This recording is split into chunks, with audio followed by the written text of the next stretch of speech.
didn't wanna do it. You made me want you, and all the time you knew it. Oh, are Hi. we recording? Hi. Yeah, we're gonna record the podcast tonight, remember? Well, I had my fancy scarf on and my really sparkly earrings, so I was just in a mood. Uh-huh. Hey guys, I'm the Hooked Heartie. I'm getting my dance on. Hey everybody, I'm the Hawkeye and Hooked and we are here tonight to talk about none other than season 12, episode 7, Dance the Night Away. See, I'm just doing what they told me. Pretty much. Yeah. Yeah. But that's not where the episode begins. No. So, the journaling intro, there were a couple of new things about the journaling intro that I really, really loved. Number one, have we seen Nathan and Elizabeth seen them go riding together yet? Because they've talked about it, but I don't think we have seen just the two of them, each on their own horse. We Okay. I'm we like, saw the date. We saw the okay, date with the two of them on the same horse, but okay. have we seen them go riding together? I don't think we have.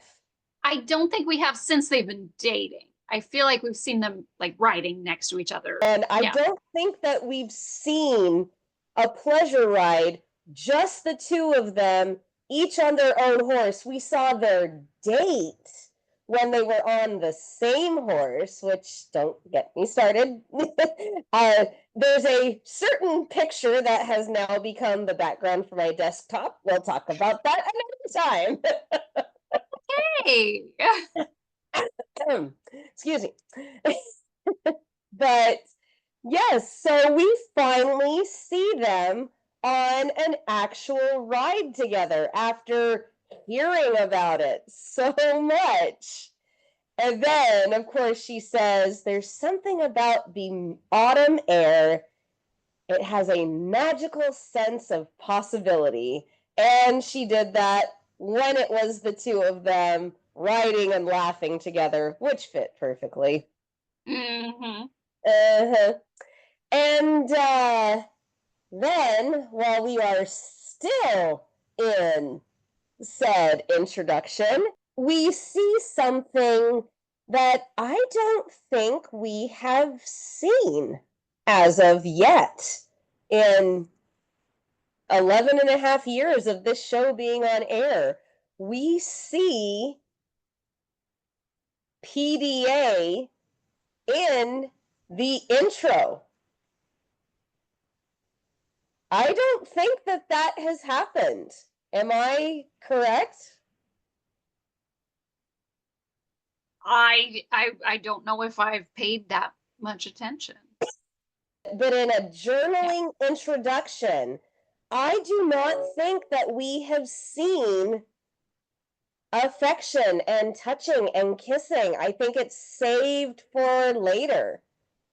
I would I guess I'll have to go back and watch all 12 seasons Every and single compare. episode. I've been doing a marathon currently at the end of season 9, and I still have yet to see any kissing or affection or hugging or anything like that in the introduction. So that was something new.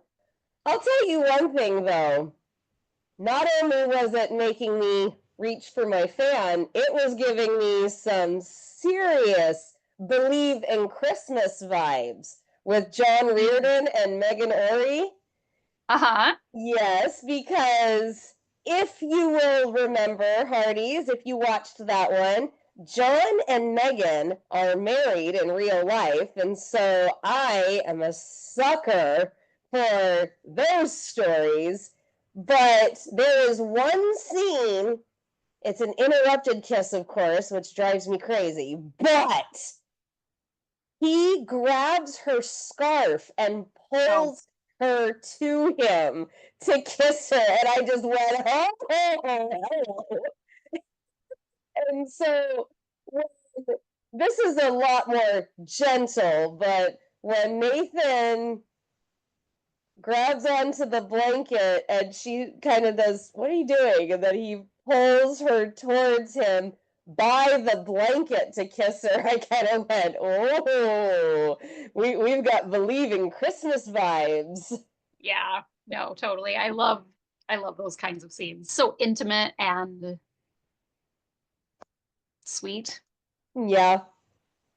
And do you find it at all ironic that right before Nathan and Elizabeth out for their ride and drinking coffee, and then he pulls her towards him and kisses her, right before that is a shot of Fiona looking at a letter from who I can only assume is this man who keeps proposing to her with a picture of him. Do you find that ironic placement? Because I do. I mean, I hadn't thought of it that way. Hawkeye, that's your field of expertise. So because at that moment, and I think this is something you're getting to, but at that moment, I was way more focused on the words Elizabeth was saying.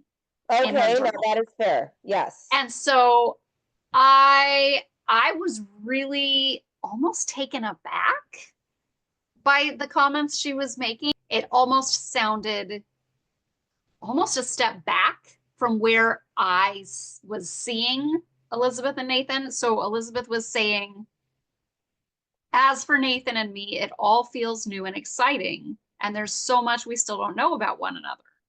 And I was like, really? Because I kind of get the vibe that you guys know each other better than you know yourselves.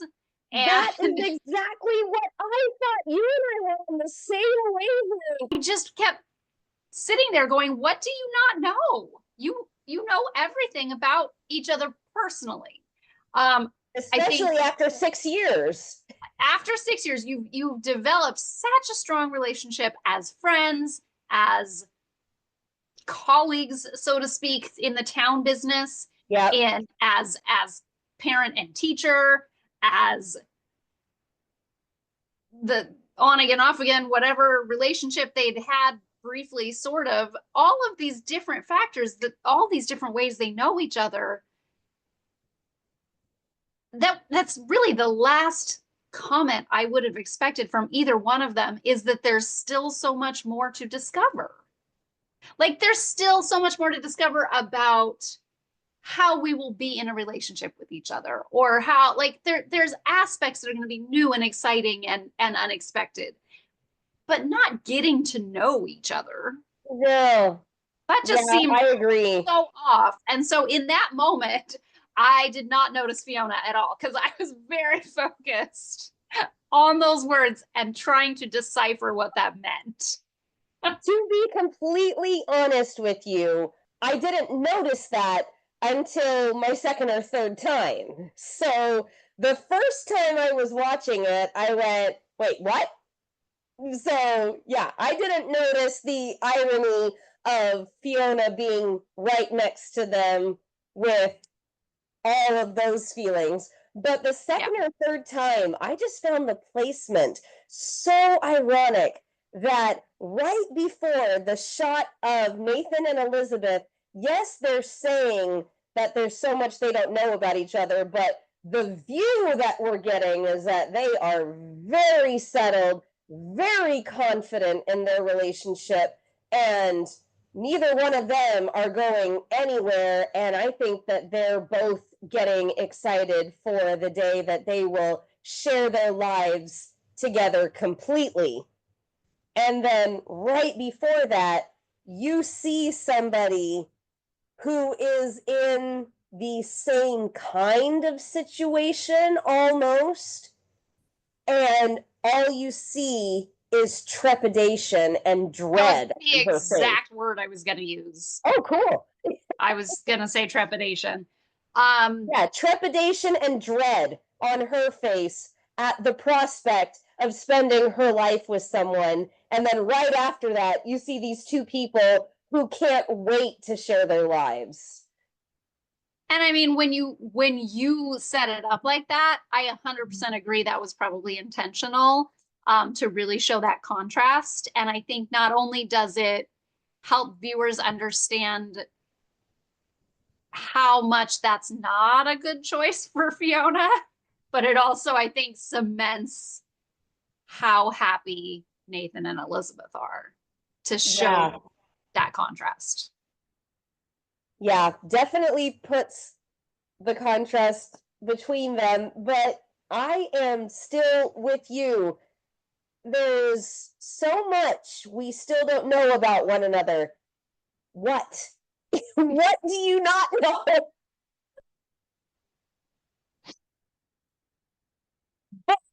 Yeah, can't think of I'm anything. not out. I mean, she still has not met his mother, and There's that. he has yet to meet her family. Okay, So there's there's that. that, but that's about all I see. He has met Julie. He did meet. Julie came for the christening. So yes, he has met Julie. But that seems to be the only member of the family that he has met. Let's go to ain't got money, oh but honey, ain't we got fun? She's got fun. Everybody else around her doesn't got fun. How is she still eating so much? We Well, talked about this the first time we saw her and she ordered all that food, but it's apparently continuing. well, Lee had that same question. So the only way that I can figure it is after walking that far, because who knows how far she walked. But after walking that far, she was starving. And then, now she's on her feet working. And so she's building up an appetite. Oh, no. I don't know, but so I mean, I'm just trying to process this. If she is conning people in any way, if she is not who she says she is, if she's taking advantage of something. Well, it certainly seems like she is from what we have seen. But then, I mean, is she just gorging herself because it's free? Is she hiding food? Is she taking stuff and like sneaking it to somebody else? Or the whole thing is very confusing to me. But she is actually, I mean, doesn't look like she's working really hard, but she appears to be working in some capacity at at the hotel. And Mike says that she's good for business, that the customers like her. So at least they're making money. They're just losing it out the other way when she orders up all that food. Hmm. But at So least she knows another song. Remember last time Rosemary said, does she not know another song? well, she obviously is bright. So now she has shown that she knows the entire script. The importance of being earnest. She knows every line. Yeah, so is that something that she knew before? Or is that Billy Hamilton, like you said, memorizing the poem? Did Yeah, she it just just it stay up really late? Did she sneak a copy, stay up late, and memorize it? I mean, because what are the odds that she happened to know that play? That happens to be the one that Rosemary is doing. I mean, it was a very famous play back in that time. Okay, where did she say she was from? originally. Baltimore. And now Okay. she's at her boarding school in University. Maryland. So that Okay. does Okay. track. So At least that she's is keeping lining that up. story straight. Yeah, thank goodness. There's something fishy. I mean, obviously, the story about her parents. Extending their trip. How did they get a letter to her in Hope Valley? Yeah. And if they know she's in trouble in this obscure town in Canada, why are they not on the next boat home? But no, they're extending their trip. Yeah, that's fishy. Yeah. I will say that the theory about Lee being in on any tricks to her doesn't seem to be panning out because he doesn't really seem suspicious of her at this point. That is true. It That doesn't is mean that true. He does Nathan, not seem to suspect her of anything. yeah, it doesn't mean that Nathan didn't do anything with that trunk, but I don't think Lee's in on it. So let's go to the auditions and rehearsals really quick. Whew. This is my biggest thought. Rosemary needs help. Oh, absolutely. If anyone ever bites off more than they can chew, it's her. Yes. Like, And ever.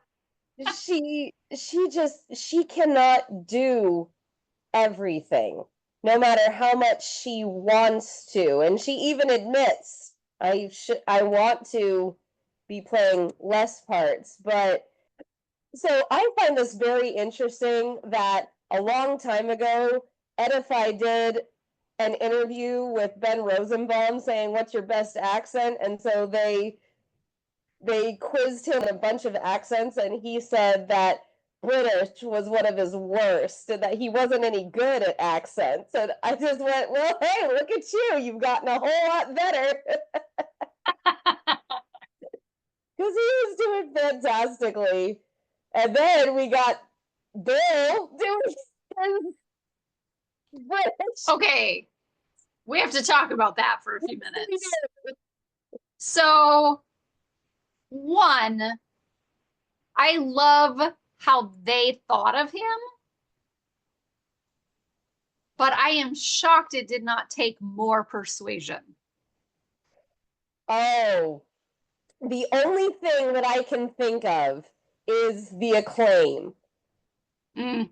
Because remember when he was going to get quoted in the article that was supposed to be about Henry, but it turned out to be about Fiona, he all of a sudden, the name is Avery. And he's going to get quoted in an article, and he's very cooperative. So that's the only thing that I can think of is, putting on a facade of no, absolutely not. But then, Rosemary is his friend, and then she's saying how wonderful he is and how she needs him. It's not just, Oh, yeah. you'd be good. She took the right approach for sure. Completely, yes. Did you think, even for a split second, that Elizabeth was whispering Nathan's name to Rosemary? No, only because I knew that they couldn't do that in this episode because of everything else that was happening. Right. I also don't think that she would throw him under the bus like that. Whereas I think, suggesting Bill is a great idea because that does not Wreck their relationship? Yeah, that doesn't there's gonna be no downside to that for her. I mean, swashbuckling, bold, pushing boundaries with a little glint in their eye. Yeah. I mean, the only reason why I said, oh, it's not Nathan is because the camera cuts to Bill. Like, oh, they're talking about Bill. So, and then in the rehearsal, Ava stands up and starts reciting all the lines needed, word for word, with a perfect British accent. And we heard Hiccup. Hiccup's a lovely peanut gallery. Wow, Ava doesn't even need the script. What is your impression of Ava in this moment? Like, is she just really wanting to be a part of the play? Is this an angle for something that she's working on? In this moment, she was definitely trying to impress Rosemary.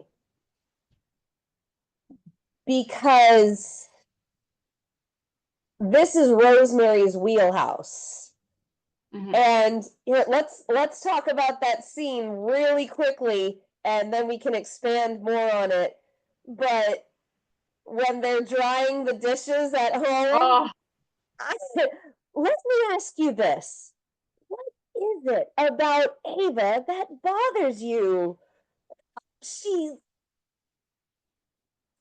sparkle word for Rosemary. Yep, I heard it. So dramatic.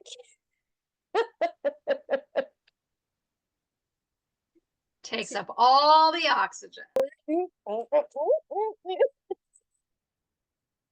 I rewound that scene so that I could watch Kevin's reaction. Yeah. Because I was getting such a kick out of them.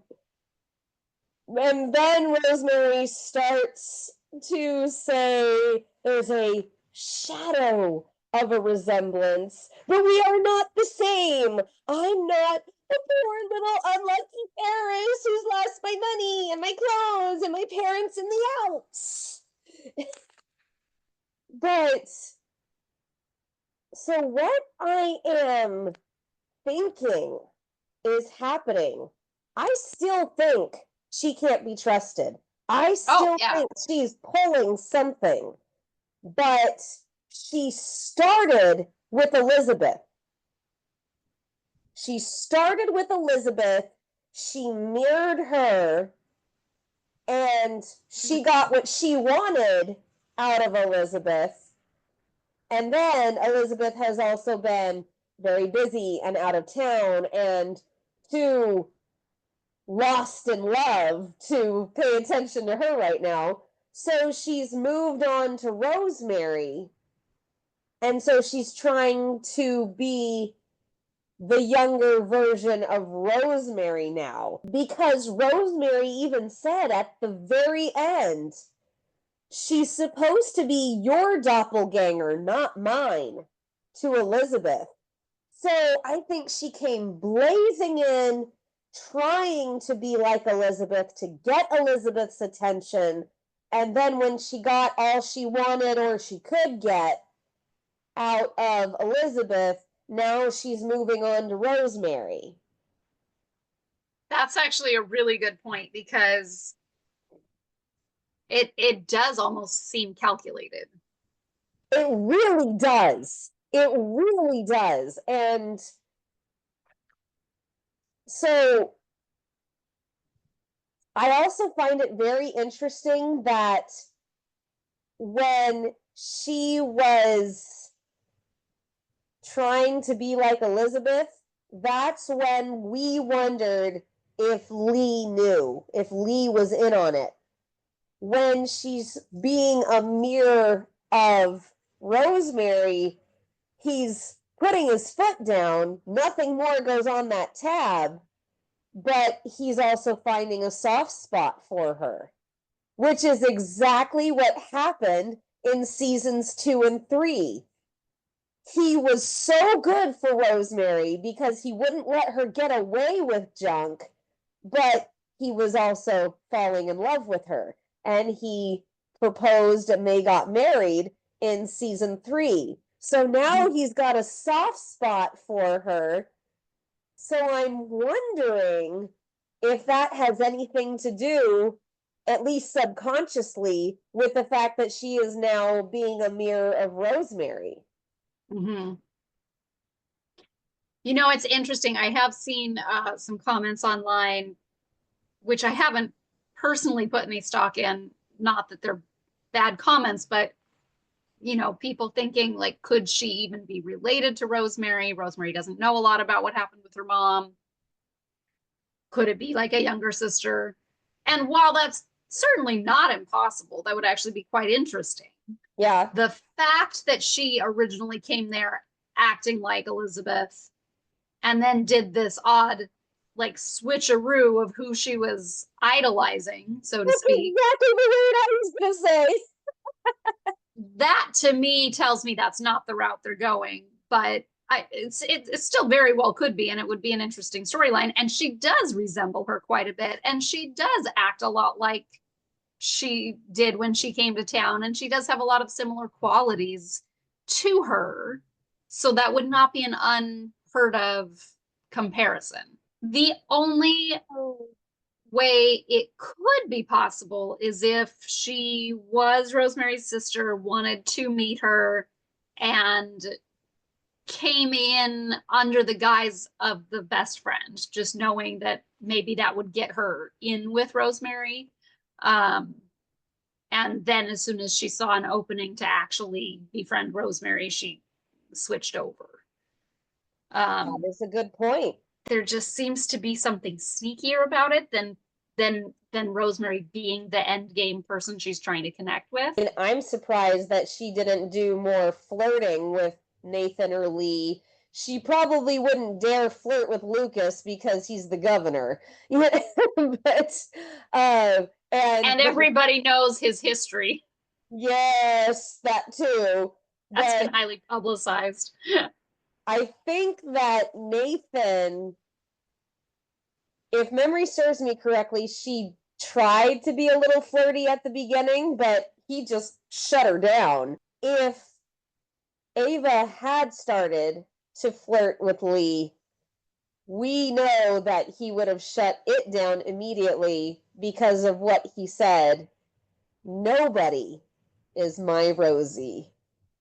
This play is going to be a smash. I know it. And can I just say, when Rosemary has that tiny little scene of when she's looking through her old playbills, you know what I'm going to say, don't you? I have inklings. And she puts on her old gloves from a play. Oh my gosh, that is so me. Oh my gosh. I miss performing a lot, and I do it in whatever form every chance I get. And I go through my memories. It just happened. My kids wanted to go through pictures of a play I was in, and my mom took a million pictures while we were on stage. And so I'm looking through this album of all of these pictures of me and four of my friends doing this small play, and just the memories were right here. I could almost taste them, and just filled my head with all this nostalgia, and I just went, oh. So I really, really got a sharp pain in my heart for Rosemary. That scene spoke to me. I knew that it would, because of just the sheer exactness of the parallels. But what I found, just like, that was my first thought in watching it, was that, but also that it is such a universal thing at the same time. Yes. That I thought that too after I got over my pity party. Anybody could, but I personally feel like mothers especially, you have become a different person as a parent. You are doing different things. Your life changes as you get older. Sometimes it's for parenthood, sometimes it's not, but your life changes and you don't always end up where you envisioned yourself ending up. Yep. Or even if you envisioned getting there, you're still a long way from who you used to be. And even if that's a good, positive change, there's a lot of feelings that are involved in realizing that you are not the same person you used to be, and there are parts of that that you're happy you've left behind usually, and parts that you miss. And Yeah. sometimes those are things you can get back, sometimes they're not. It depends on the context, and a lot of other things. But I think so many people at one point in time look back on memories and are wistful, are, you know, not necessarily resenting choices they've made, but just reflecting on how they've gotten to where they are, Yeah. and if there are ways back to some of the things, some of who they used to be. I knew that would speak to you more as an actor, but just in any type of aspect of any life, I think that Yeah, that is just such a universal feeling as you age. it really is. Okay, so let's talk about another woman who is being shady. Edie. I thought that she had stopped being shady. And now she is acting all suspicious again. Something going on. Is she under the thumb of those writers whose boots we saw? So, I mean, initially my thought was honestly that she could be more of a ringleader. However, I don't think they would do that again so soon after Jeanette. Yeah, If they hadn't done that, I'd be like all over that she, you know, that she's up to no good. But I do think it's probably more, especially the way that she was communicating. yeah. It did not seem at all like she wanted to be saying these things, but more that she felt a responsibility to, and Yeah, had to walk a fine line with the attorney-client privilege. yeah. And the other thing is, you can tell that it caught her off guard because she was totally flirting. And here Oh, I was hoping you were joining me for dinner, and he reciprocates. I can't do both. I do love how he spoke about Oliver and Allie. Some yeah. students, an exemplary Mountie cadet and a budding naturalist, found an old path running the perimeter of the parkland to an old summer pasture. It's promising. And she tries to fake it. She tries to totally fake her way out of it. So much for me doing my due diligence, and you'll have to do a proper proposal. And then, oh, I'm late for a meeting. I thought the proximity was getting to her and how their hands brushed and all of that. And then she comes back under the guise of playing gin, says that he needs to drop the proposal entirely, and we can still be friends after this, even though we're on opposite sides of the line, can't we? And I just went, what's going on? So, real quick, I want to point out I was so impressed with how he called her out. Oh, yeah. I had actually written down in my notes during the first scene how she was playing with her ring finger. Uh-huh, you did. But in my head, it wasn't a tell, it was more of a flirting piece. Like I was like, oh, she's highly aware that she's not wearing that ring anymore, and is exposed as a single person with this person that she's finding attractive. Yes. And so but I did notice it very, very clearly. And I noticed that he noticed it. Yeah. So to then call her on it as a tell after they've been actually playing cards, is brilliant for him to have figured that out, and then to call her on it, and what is it that you're not telling me? Yeah. I did find it interesting that he didn't stop playing cards with her. He didn't walk out. That's solely because he has feelings for her already. You As a think card so? as a card player, I think you walk out. As a opponent and not understanding why these tables have turned and why she's now dropping this information on you, I think the right like opponent move would be to walk out. I agree. Yeah, and he is a card player. He is A very politician and a businessman. exactly. He's had a lot of experience in negotiations, you could say. And I don't feel like that was the chess move that he would have made with another opponent. If he was dealing with Wyman Walden, he probably would not have. No, no. She didn't know what a tell was? I know what a tell is. And I'm not a gambler.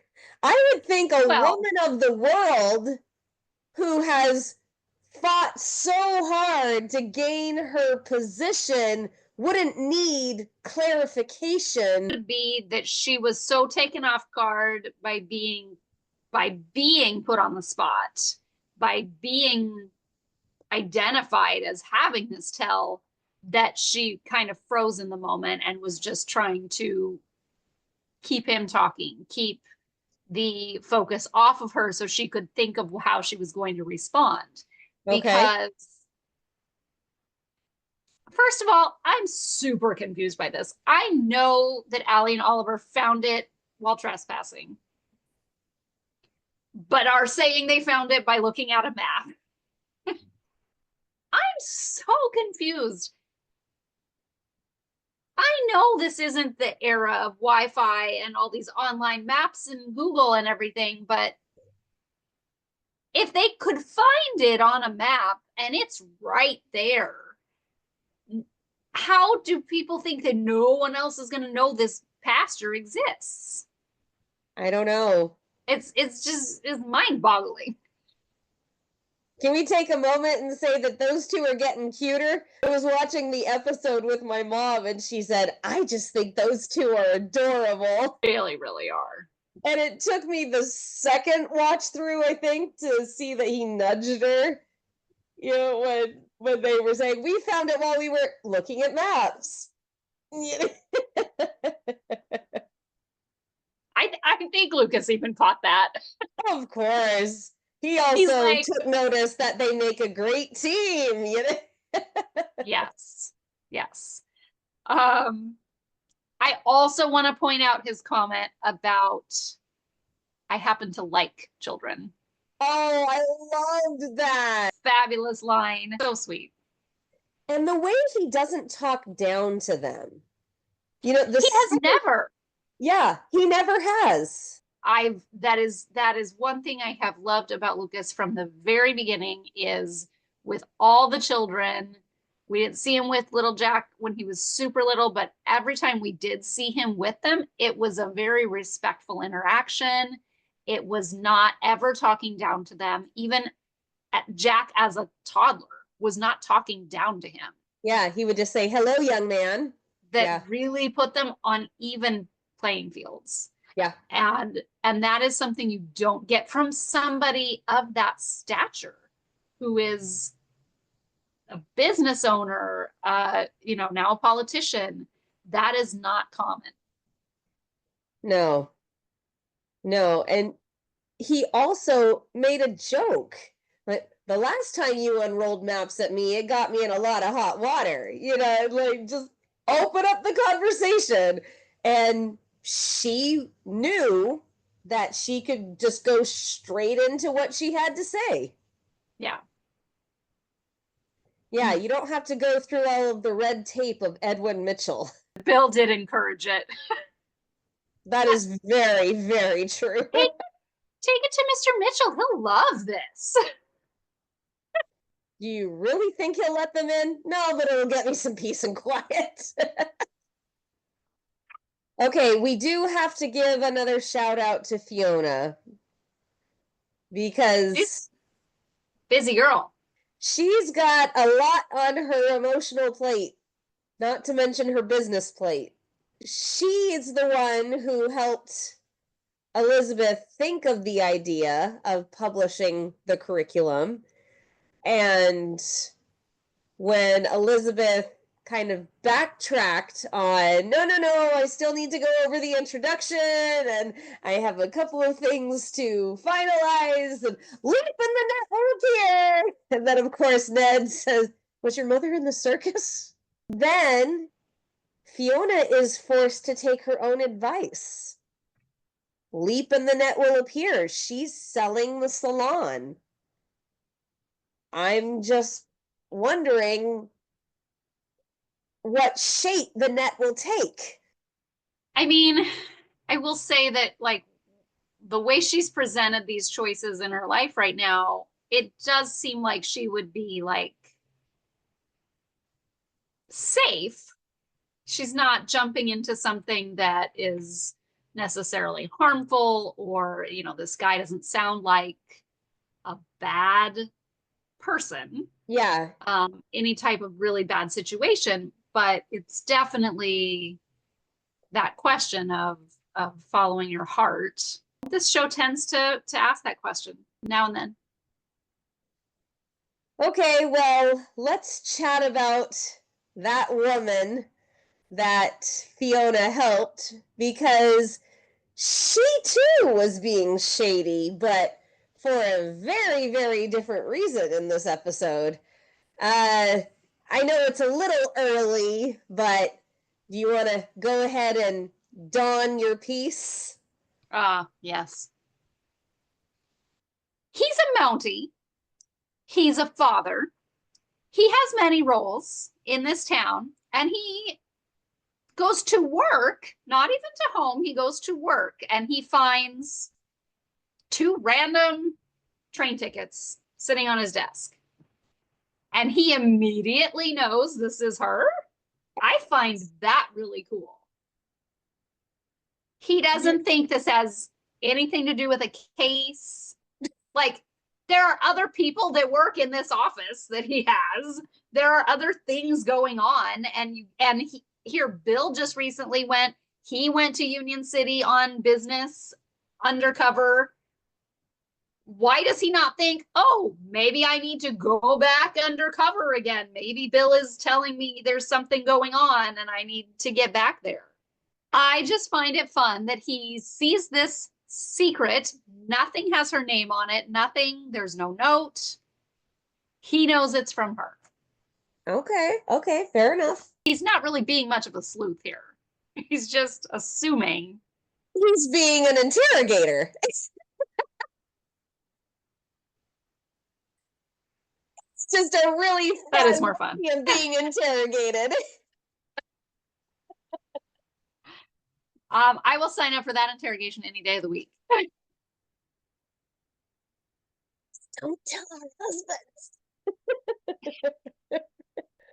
Okay. I have to admit that this was probably my favorite scene. This was of the episode? Of the episode. The Rosemary scene was my favorite non-romantic scene because it spoke to me so personally. But yes, this scene, I think I even liked it better than them dancing in the street together. Because I just thought that there were so many elements that were so precious and telling in this scene. You know that he has complete trust in her. You know that he knows that she would never do anything bad. He was kidding. Or he was wondering just, hey, what did you sign me up for? But he's says, I was wrong to doubt you, forgive me. Which is, I don't know, it's different from I'm sorry. And we hear Yes. I'm sorry so often. I'm not just talking about on this show, everywhere. Yeah. We hear I'm sorry so much that the words have kind of lost meaning in a way, I guess. But he says with this huge smile on his face, I was wrong to doubt you, forgive me. And she just as playfully answers back always, which is another cute thing that they're bringing in. Nobody has ever tickled her before, which is cute. I like this. I, I like this moment of yeah. interrogation because it is downright precious. You don't do that with somebody you don't know very well, that you're still getting to know, according to them. Things that you need to discover. Right. Well, she's ticklish. You've discovered it. So cute. He tickled her to figure out what was going on. It's just so natural. It's so natural and so intimate in a chastely hot way. You and I have talked about this a ton of times. So many times. Love Jack and Elizabeth's relationship. We love watching the two of them. We love them falling in love. We love all of his kind gestures. But there was something missing that whole time. There was a lack of things that she would do for him. That's why we wrote a fan fiction about it. But this was so beautiful. It's not even just that it was a gesture or her planning something when he's always been the one to plan things. It's that it was such a personal gift and personal gesture, because it wasn't like, oh, hey, we're just going to go to a fancy dinner. Oh, we're just going to go out dancing. It was very specific, something that he really wanted to do, Yeah. that she made an effort to get for him specifically. And then she arranged all the travel.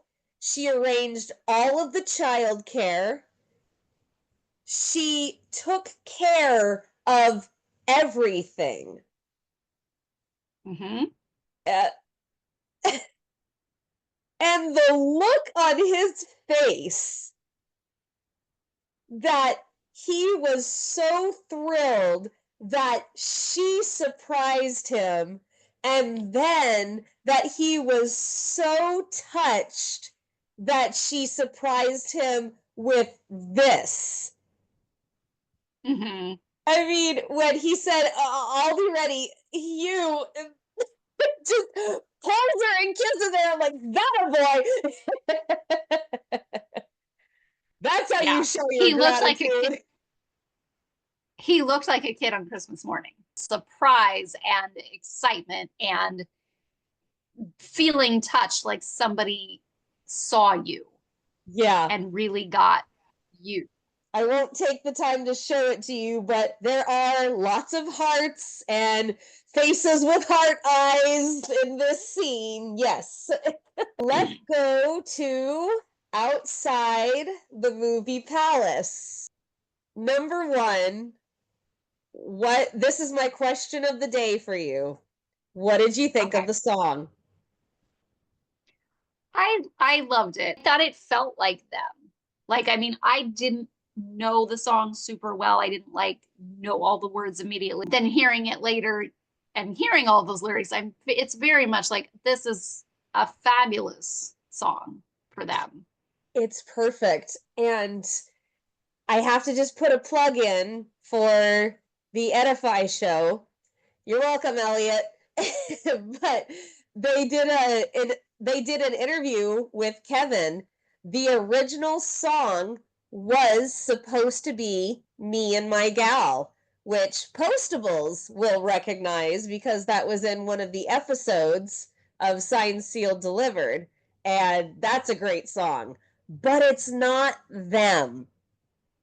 Aaron and Kevin, they asked if they could do You Made Me Love You because it described their relationship better. And I thought, oh my gosh, genius. And we haven't heard that since season 1 when Rosemary sang it to Jack, which I'm totally okay with. There are only so many songs that they can get the rights to, that they can sing the entire thing of. But this one is perfect. And it needs to be an older song because they're saying that they met in high school. Then it just describes them perfectly because they both fought these feelings for one reason or the other for so long. Mm-hmm. And now it can be Elizabeth and Nathan's song as well as Diane and Danny's. Hope it's not the last time we've heard it because now it will have such perfect meaning for everyone. And it'll be the song that not only means a lot to them in their relationship, but that got them out of a jam. Okay, let's talk about this jam for a minute. I think that Toddy was quite suspicious. He is a crook. And he knows that this guy knows that he's a crook. So his suspicions would already be through the roof, I would think. Meeting anybody new who's trying to do business with him. Out in the street in front of the theater, they were like completely trying to not come. And he was really putting his foot down. And I think in that moment, he was already highly suspicious. I almost wonder if he is still suspicious, regardless of the fact that they pulled that song out. I think that because they pulled the song off, his suspicions have lessened. And also because Elizabeth went along with it, that he is less suspicious. And once they stopped quizzing Danny and Diane about their past, and they just started talking business instead of sports, I thought that it kind of refilled the tank of trust. And Nathan was able to get back on Toddy's good side after that performance because it proved that they did know each other and that they were in love and all of that. So I do agree that there's still some suspicion, but I think it is less now. Okay, quick question before we get more into the party. Danny, do you think this was on purpose? Ben Rosenbaum tweeted, Danny boy, we're triggered by that. You've got Daniel Lissing, you've got the song Danny Boy, and now you're naming Nathan Danny, and he calls him Danny Boy right there on the street. And then the instant gravelly voice, Toddy, you old dog. I was like, go Nathan, getting into character. So I love the expressions that Aaron had throughout that whole scene, as you can just see the wheels turning. I got to play along.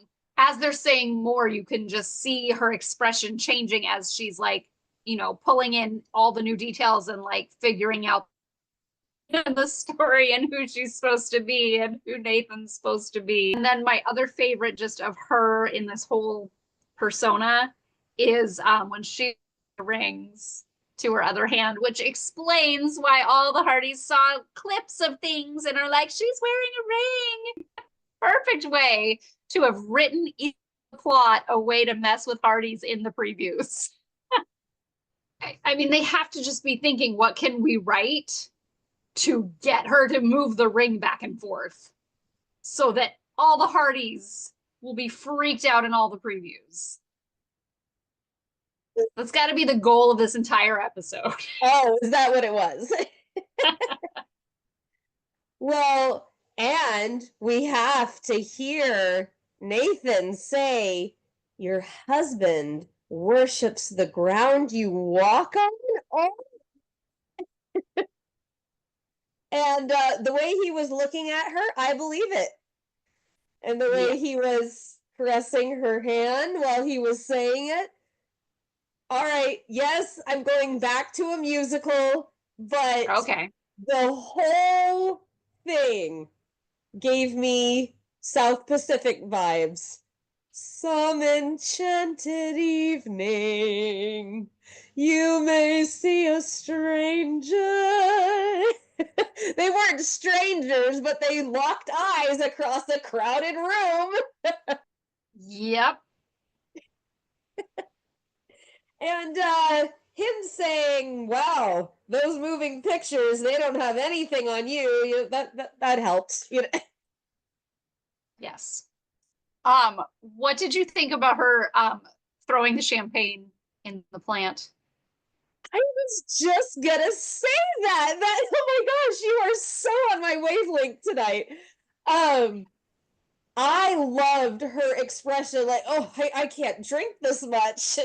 And so I thought that was a very savvy thing to do. Go, Elizabeth. There was one other thing that I wish they would have done. There is no way that Elizabeth has worn a dress that is that high. One comment, never worn a dress like this before. I just thought that would have been very telling of what kind of a person she is. Yes. But I just took it to be very much, especially the line, oh, so we're the bad guys. And I'm your Dane. She really got into character. She did. She understood the significance of it. It wasn't just like, oh, we have to pretend this. It was like, oh, this is a really big deal. There's a lot at stake here. There's a huge investigation. You've put a lot of time and effort into this character and this undercover work. And so there's a lot at stake here. Right. I'm just talking about when she first walks in the room and, she's changing the ring over. So, they're not undercover at that point because he's filling her in. Yeah. So that's what I'm talking about. I thought that she not only saw the importance of it, but also was, as she said later in the show, really enjoying the excitement and the adventure of it. And so even if she was uncomfortable with wearing that, I think in the moment she wouldn't have commented because it was so like she's on, she's getting caught up in it all. Getting caught up in it. There's adrenaline. She's like, oh, this is so exciting.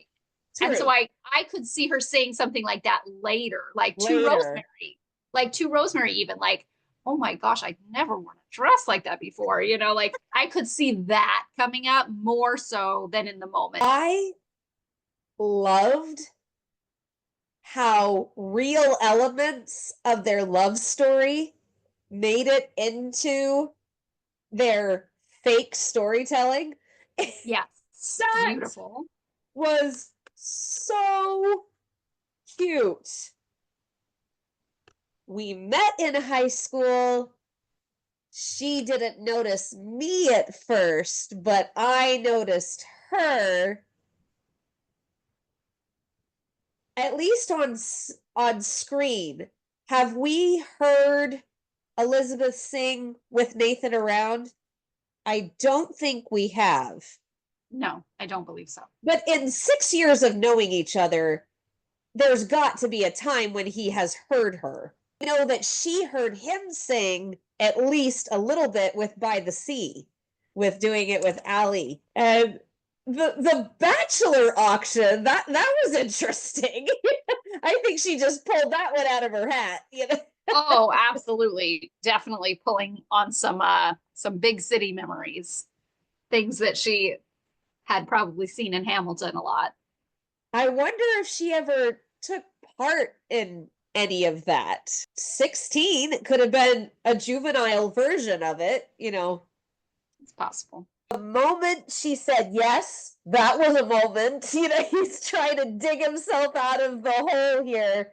And you can see the change. But there was a moment before that when she was kind to someone I care a great deal about. I think that was the moment that I started counting. I always knew that that was the moment that Nathan fell in love with Elizabeth. It was just really nice to hear confirmation. And then to hear the two of them sing. Oh.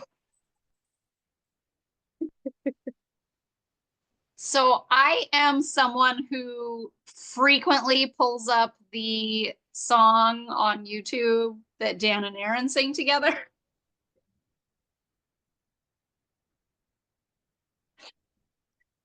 So for me, yes, the singing together was a really big deal. Yeah. Now I you think can that join just me on the dark side.